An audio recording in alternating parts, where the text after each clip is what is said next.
गजाननं भूतगणादिसेवितं कपित्थजम्बूफलचारुभक्षणम् उमासुतं शोकविनाशकारकं नमामि विघ्नेश्वर पाद पंकजम। जय गणपति देव, जय सकता माता। प्रत्येक माह में 2 चतुर्थी आती हैं। अमावस्या के बाद आने वाली शुक्ल पक्ष की चतुर्थी को विनायक चतुर्थी और पूर्णिमा के बाद आने वाली कृष्ण पक्ष की चतुर्थी को संकष्टी चतुर्थी कहते हैं। नारद पुराण के अनुसार माघ माह की कृष्ण पक्ष के चतुर्थी के व्रत का बहुत महत्व है। इस चतुर्थी को माघी चौथ, सकट चौथ या तिल चौथ भी कहा जाता है। गणेश जी की कृपा पाने के लिए वैसे तो कोई भी इस व्रत को कर सकता है, लेकिन अधिकांश सुहागिन स्त्रियां ही इस व्रत को परिवार की सुख समृद्धि के लिए करती हैं। इस दिन सकटा मैया और भगवान गणपति की आराधना से सुख सौभाग्य में वृद्धि तथा घर परिवार पर आ रही विघ्न बाधाओं से मुक्ति मिलती है। इस दिन पूजा अर्चना से रुके हुए मांगलिक कार्य संपन्न होते हैं। माघ मास के कृष्ण पक्ष के चतुर्थी के दिन चंद्रमा के दर्शन से गणेश जी के दर्शन का पुण्य फल मिलता है। सकट चौथ के दिन शाम को सूर्यास्त से पहले सकटा माता और भगवान गणेश की पूजा की जाती है। सकटा माता और भगवान गणपति की कथा सुनकर गणपति चालीसा और आरती की जाती है और इस तरह ये पूजा संपन्न होती है। पहले सुनिए सकटा माता की कथा। सकटा माता की एक पौराणिक कथा के अनुसार एक गरीब बूढ़ी माँ अपने इकलौते बेटे के लिए बड़ी श्रद्धा और प्रेम पूर्वक प्रत्येक चतुर्थी का व्रत किया करती थी। बेटा जंगल से लकड़ी काट कर लाता, फिर थोड़ी देर घर पर आराम करने के बाद दोनों माँ बेटे बाजार में जाकर लकड़ियाँ बेचकर जो धन मिलता उसी से अपना जीवन चला लेते थे। बूढ़ी माँ रोजाना कुछ लकड़ियाँ अलग निकाल कर रख देती और हर चतुर्थी तक जितनी भी लकड़ियाँ इकट्ठी होती उन्हें अलग से बाजार में जाकर बेच आती। इस तरह जो भी थोड़ा सा धन मिलता उसी से अपने चौथ के व्रत की तैयारी करती। 5 चूरमे के लड्डू बनाकर प्रसाद लगाती थी। उनमें से एक बेटे को देती, एक खुद खाती और बाकी प्रसाद के रूप में बांट देती थी। एक बार बूढ़ी माँ के बेटे का पड़ोस में जाना हुआ तो वहाँ चूरमे के लड्डू बनते देख उसने कारण पूछा। पड़ोसन कहने लगी कि आज चतुर्थी है, इसीलिए लड्डू भोग लगाने के लिए बनाए जा रहे हैं, लेकिन तुम्हारी माँ तो हर चतुर्थी पर लड्डू बनाकर भोग लगाती है, क्या तुमको खाने के लिए नहीं देती? लड़के ने कहा, हाँ देती तो है, और ये कहकर वो अपने घर वापस आ गया। घर आकर उसने अपनी माँ से कहा कि माँ, मैं इतनी मेहनत से लकड़ियाँ काट कर लाता हूँ और तू इस तरह लड्डू बना बना कर भोग लगाकर पैसा बर्बाद कर देती है, इसलिए तू ये व्रत छोड़ दे। माँ ने कहा कि बेटा, मैं तो ये व्रत तुम्हारे लिए ही करती हूँ, मैं ये व्रत नहीं छोड़ सकती। ये बात सुनकर बेटा नाराज होकर घर छोड़कर जाने लगा।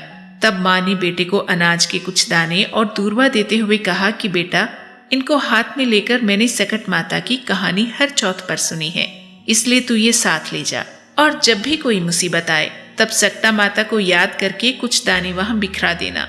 बेटे ने ना चाहते हुए भी वो दाने रख लिए और घर से चला गया। चलते चलते जब वो कुछ दूर निकल गया तो रास्ते में एक बड़ी सी नदी मिली, जिसे पार करने का कोई साधन भी वहां नहीं था। इसलिए कुछ देर सोचने के बाद उसने इस मुश्किल का हल निकालने के लिए एक प्रयोग करने की सोची और माँ के दिए अनाज दूबड़े की पोटली से कुछ दाने और दूर्वा वहां बिखेर दिया और मन ही मन सकट माता को याद कर कहने लगा कि हे सकटा चौथ माता, अगर आप सचमुच हैं तो ये नदी पार कर उस तरफ जाने का कोई उपाय कीजिए। तभी चौथ माता की कृपा से उस नदी के बीच से पैदल जाने का रास्ता उसे मिल गया। उसने वो रास्ता पार किया, वो आगे चला तो अब दिन ढलने के बाद रात हो गई थी। जंगली जानवरों की खतरनाक आवाजें सुनकर उसने फिर चौथ माता को याद किया और अनाज के दानों के साथ कुछ दूर्वा बिखेर दी। सकट चौथ माता से प्रार्थना की कि हे माता, मुझे इस अंधेरे में इस भीषण जंगल को पार करने का रास्ता दिखाइए, अन्यथा ये जंगली जानवर मुझे खा जाएंगे। सकट माता से इस तरह प्रार्थना करते ही उसे रास्ता मिल गया और वो जंगल से निकलकर एक नगर में पहुंचा। उस नगर में मिट्टी के बर्तनों को पकाने के लिए आवे में किसी एक इंसान की बलि दी जाती थी। बारी बारी से हर घर से एक बेटे को इस बलि के लिए जाना होता था। जब जंगल से निकलकर वो इस नगर में पहुंचा तो एक घर में उसने एक महिला को हलवा पूरी बनाते देखा, जो रोते रोते ये सब काम किए जा रही थी। लड़के ने जब इसका कारण पूछा तो महिला ने बताया कि आज बलि के लिए मेरे इकलौते बेटे की बारी है, ये हलवा पूरी मैं उसी के लिए बना रही हूँ। तब लड़के ने कहा कि माँ जी, ये हलवा पूरी आप मुझे दे दीजिए, आज आपके बेटे के बदले मैं बलि के लिए जाऊंगा। जब नगर के अधिकारी उस महिला के बेटे को लिवा लेने के लिए आए तो वही लड़का उनके साथ बलि के लिए चल दिया और आवे में उस लड़की को बैठा दिया गया। लड़के ने फिर वही किया, अपनी माँ के दिए हुए अनाज और दूबड़े को अपने चारों ओर बिखेर दिया।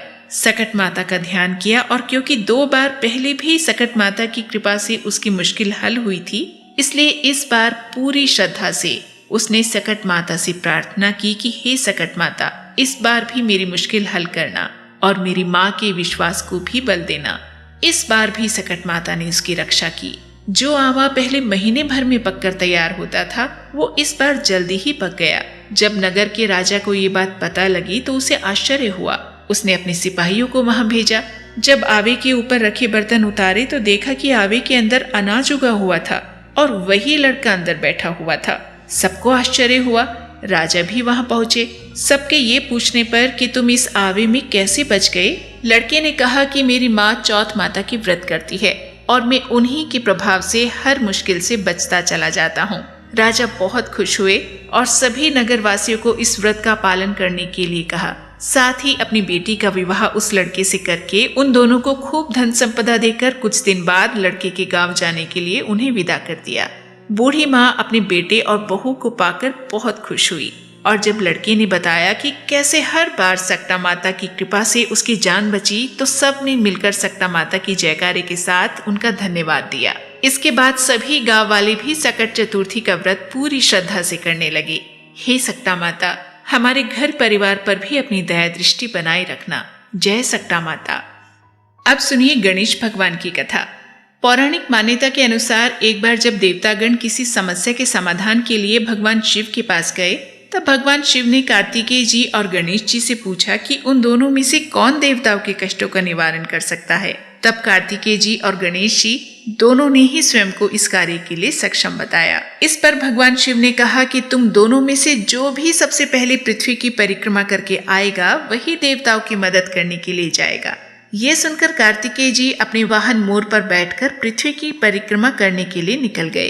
परंतु गणेश जी ने सोचा कि वो अगर अपने वाहन चूहे के ऊपर बैठकर सारी पृथ्वी की परिक्रमा करेंगे तो इस कार्य में तो उन्हें बहुत समय लग जाएगा। इस मुश्किल का उन्होंने एक हल सोच लिया और वे अपने स्थान से उठे। उन्होंने अपने माता पिता की 7 बार परिक्रमा की और वापस अपने स्थान पर बैठ गए। परिक्रमा करके लौटने पर कार्तिकेय जी ने स्वयं को विजयी बताया। शिव जी ने गणेश जी से पृथ्वी की परिक्रमा न करने का कारण पूछा। तब गणेश जी ने कहा कि मेरे माता पिता के चरणों में ही समस्त लोक है और मैं उनकी 7 बार परिक्रमा कर चुका हूँ। ये सुनकर भगवान शिव ने गणेश जी को देवताओं के संकट दूर करने की आज्ञा दी और गणेश जी को आशीर्वाद दिया कि चतुर्थी के दिन जो भी भक्त तुम्हारा श्रद्धा पूर्वक पूजन कर रात्रि में चंद्रमा के दर्शन के बाद चंद्रमा को अर्घ्य देगा, उसके सभी कष्ट दूर हो जाएंगे। ये थी इस व्रत से जुड़ी गणपति भगवान की कथा। आप सभी का आज का ये व्रत सफल हो, इसी मंगल कामना के साथ ओम गण गणपतिये नमः।